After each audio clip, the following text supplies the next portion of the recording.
all the notes will work, they said. It's the one scale that all the pros use, they said. This is the only thing you need to play really good blues solos, they said. Well then why, when I play the pentatonic, does it sound like a waddling penguin?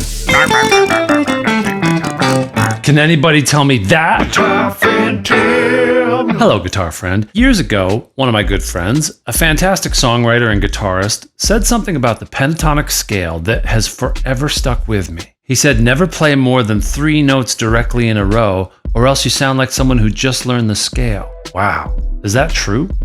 Am I guilty of that? Have I ever stopped to notice? Now that's obviously just one person's opinion, not some set in stone rule, so before you run off to the comments, breathe. But it did leave me with a question worth asking. Is my pentatonic scale playing stuck in square one mode? Here's square one. I learn where the notes are and practice them until I absorb the shape. Yeah, I spend some time with the scale, running it from top to bottom. It's like I'm kicking the tires. Maybe I take it for a test drive over some jam tracks. But if I'm not careful, I might develop a knee-jerk reflex. Someone says the song is in A minor, and before I know it, I've just blurted out the entire pentatonic scale, playing it from the bottom all the way to the top.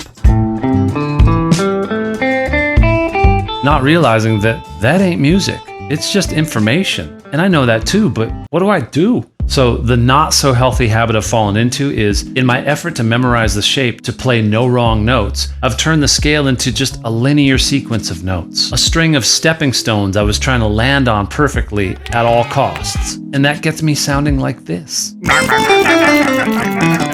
But if I snap out of it, that linear sequence, and see it more like the map of an amusement park, I suddenly remember I have freedom to roam, and all these possibilities light up. It instantly changes everything. So my ticket out of square one is to be able to see my options without just playing them all right away. Got to be able to visualize it without playing it. Which brings us to the power of the pentatonic scale when you reach square two, if that's even a thing. That's when I bite off a small piece and just mess with it until I find out what I actually like. So let's say maybe instead of running the full scale from the bottom to the top, for a while, I just limit myself to 1 octave. So I filter out the entire map of the shape just down to one area for now. Between this A and this A, I have a limited range.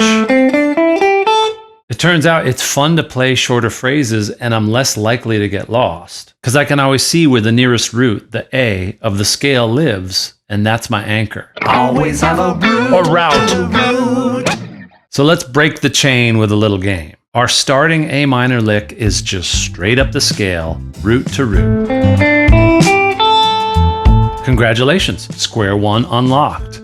The audience now knows that I know the scale. Well, let's spice it up. We'll start with timing. I introduce space, aka the most interesting note you'll never have to play. Some notes are longer, some notes are shorter.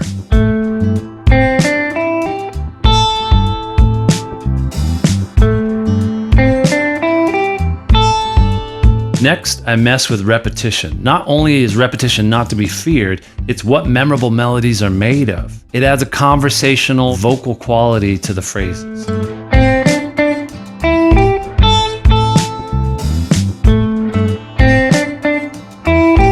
Finally, for now, I'll add some articulation, a slide, a hammer-on, a bend, vibrato, palm muting. Any and all of these add some personality that uniquely the guitar can bring.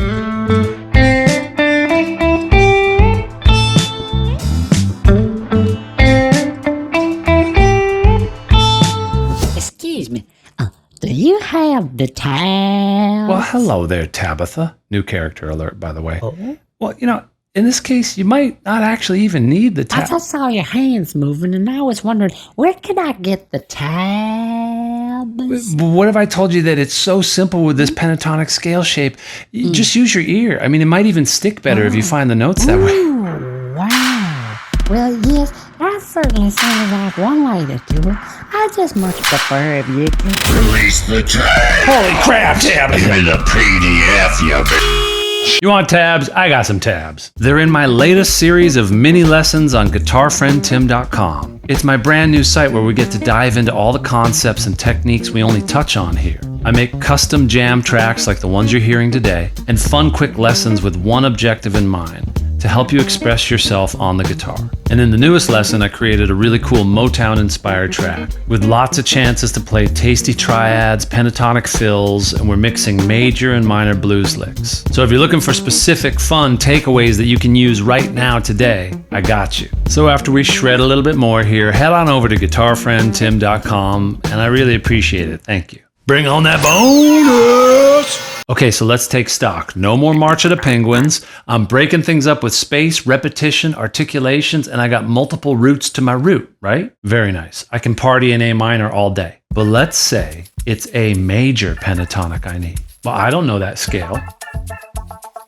Wait, right now you're saying yes, I do? You're saying it's the exact same shape, just in a different place? Is it higher or lower?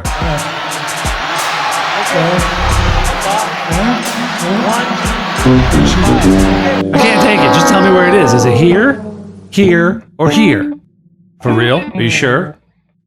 You guys better not be hosing me on this.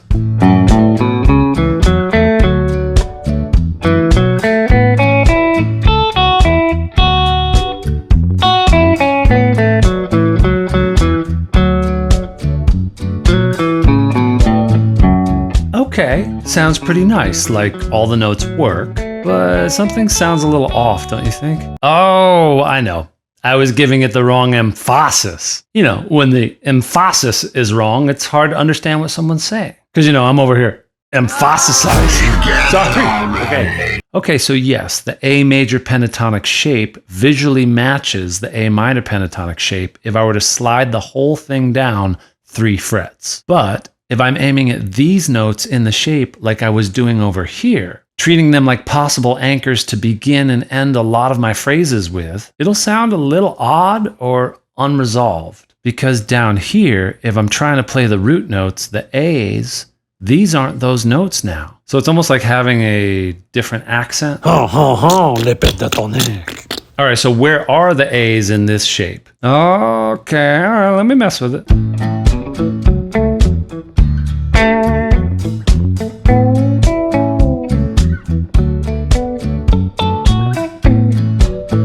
I hear it. Square 2. Unlocked. Now maybe you're asking, what if I don't want to have to slide my hand down 3 frets? Can't I find the A major pentatonic just mixed in on top of the A minor pentatonic?